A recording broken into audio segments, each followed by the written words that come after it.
How drugs really get across our border. I want people to think about this for a minute. No wall is going to stop it. Most people imagine drugs getting across our border because of some guy with a backpack crossing the border illegally with a coyote leading him through the desert. That's just not how it's happening.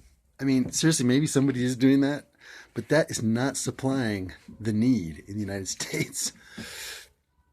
One random individual or a couple or even 100 with a couple backpacks worth of cocaine isn't going to satisfy the vast demand for drugs in the United States. So forget about that. Completely discard that thought that there's some dude named Juan with a backpack trying to get into our country to bring drugs into our country. That's not how it's happening. I will tell you how it's happening, though. And I know because it's being discovered here in Mexico on a daily basis. And it's going to make its way north. The news will make its way north as soon as people like Donald Trump stop lying. You see, the government is the mafia here, guys. Okay. Pemex, which is the state-controlled, here in Mexico, the state-controlled oil company, has a pipeline directly into Texas. And what they've discovered is that pipeline's been used to ship not just oil through the pipeline, but lots of drugs. And instead of oil being put through the pipeline, the oil was being siphoned off by mafia and being sold at ridiculously cheap prices in other parts of the country. Okay, for the mafia. But how does the mafia get access to the state-run Pemex pipes? The government is the mafia. Okay, so think about this. Not just the pipeline for Mexico, the oil pipeline from Mexico into Texas is being used, which is my contention. But there are tunnels. So the wall's not going to stop the pipeline, and a wall's not going to stop tunnels. But the other way it's getting across is like others have indicated at the points of entry. There are, and I can tell you because I was at the border, all across the border. And so I know because I've seen what happens. If you make a deal with the mafia has guys at the border who are at these checkpoints, at the little, houses where you go through. You go through what's called the linea, the line, and there's, line 1, 2, 3, 4, 5, 6, 7, 8, 9, 10, or whatever.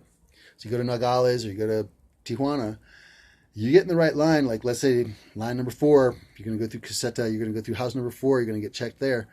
Well, that guy, see, it's already been known that these border agents have been bought and paid for by the mafia for years now because they only make like $30,000 a year, and the mafia is able to pay them $30,000 a month to look the other way when the red truck crosses at 3 o'clock.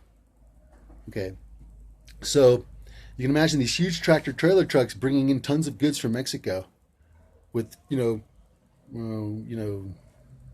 do they call them? Shipping documents, lathing documents. They're officially crossing the border with drugs. They're getting signed off on by somebody and nobody's looking at them. Okay. These drugs are not coming in a way that a wall is going to stop them from coming in. It's coming in through the Mexican pipeline, maybe. It's coming in through the tunnels that are being built. And it's coming in through official means like, let's say a computer chip truck or whatever coming up north from Mexico.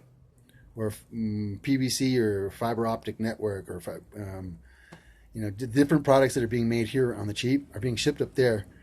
But the trucks are being loaded with cocaine and heroin and methamphetamine. Marijuana is not such a big deal anymore. They know they can't really sell marijuana in the United States because marijuana is legal and we got better pot in the United States than they do here. So they're not even trying to ship marijuana up, really. But they are doing the hard drugs. And it's not a wall that's going to stop it. Okay?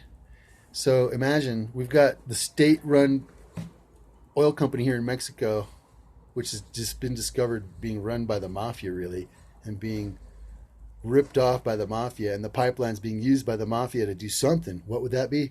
Well, they're not shipping people up through the pipeline into Texas. I doubt it. But bags of drugs flowing through the oil could very easily be done. And somebody on the other side in Texas is picking up that contraband before it gets to its final destination somehow. I'd put money down on Vegas on it. But aside from that, you have to understand here in Mexico, I'm in Mexico City right now. So to go to the border from Mexico City, You have to go through like 4, 5, 6, 7 checkpoints. In any way you want to go, whichever highway you take, you're going to go through soldier checkpoints, state police checkpoints, federal police checkpoints. There's like 10 different police organizations here who you'll get checked out by. So how is it they never catch the drugs coming north? Why? Because they're all on the take. How do I know? I've seen it. I've actually witnessed people. I witnessed policemen take a 10,000 peso payment from somebody who they caught with a bunch of pot. Not me, somebody else. We were driving by. I couldn't believe it, but we saw them. Later, I asked that person, did you give him 10,000 pesos to get out of that trouble? And they said, yeah, I had to, because if I didn't, I was going to go to jail. Whoa. Couldn't videotape that, because otherwise I would have been killed. Okay. But I was there to see it. And I was there to report it afterwards and find out the information. And I'm here to report it now. Anywhere you go, any Mexican federal policeman or soldier or any other kind of government workers paid such a little amount of money usually, they're actually forced to go out and take a bribe. And the government knows this. They don't pay them wages that are worthwhile. I mean, can you imagine? There's a federal agent who's going to get paid 10,000 pesos a month. That's about $500 a month to risk his life and his family's life to capture drug runners. When the drug runners are going to pay him 10,000 pesos a day to look the other way while he's at his checkpoint. Same thing at our border. Don't kid yourself. Anybody in the United States who claims to be a upstanding, patriotic citizen in the United States, maybe you ought to go down to the border and see for yourself, because the drugs are coming in through huge amounts of trucking. And those trucks are getting across the border because somebody's signing off on their paperwork. And that somebody is called a government agent.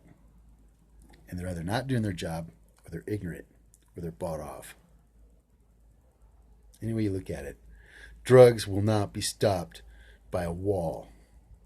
Oh yeah, there's another way they've been doing drugs across the border. And again, a wall's not going to help at all. They were actually using like trebuchets on the back of pickup trucks to launch packs of drugs over the wall into like Arizona or California and New Mexico. Huge packages, like 100 pounds of pot or whatever, flying through the air, shooting through the air across the border. And the other way now is drones. So you can just forget about a wall, dude. You can just forget about a wall. It's not going to do it. And anybody who thinks that is like trying to give money to a evil mafia construction company that doesn't need to have it. No more mafia construction companies building walls for us. Thanks, Donald Trump, but not. Thanks. This is Leopold Richard Alavizos reporting to you about the border crossings and the drug crossing the border and how it's not going to be stopped by a wall. Sorry. And I'm here in Mexico City. I'll be in Oaxaca soon. Maybe I won't. Maybe I'll be somewhere else soon. I'm supposed to go to Cancun or something, but I don't care. I'm going to go do what I need to do for myself. And soon, Donald Trump will not be president. I guarantee it. Thanks, guys.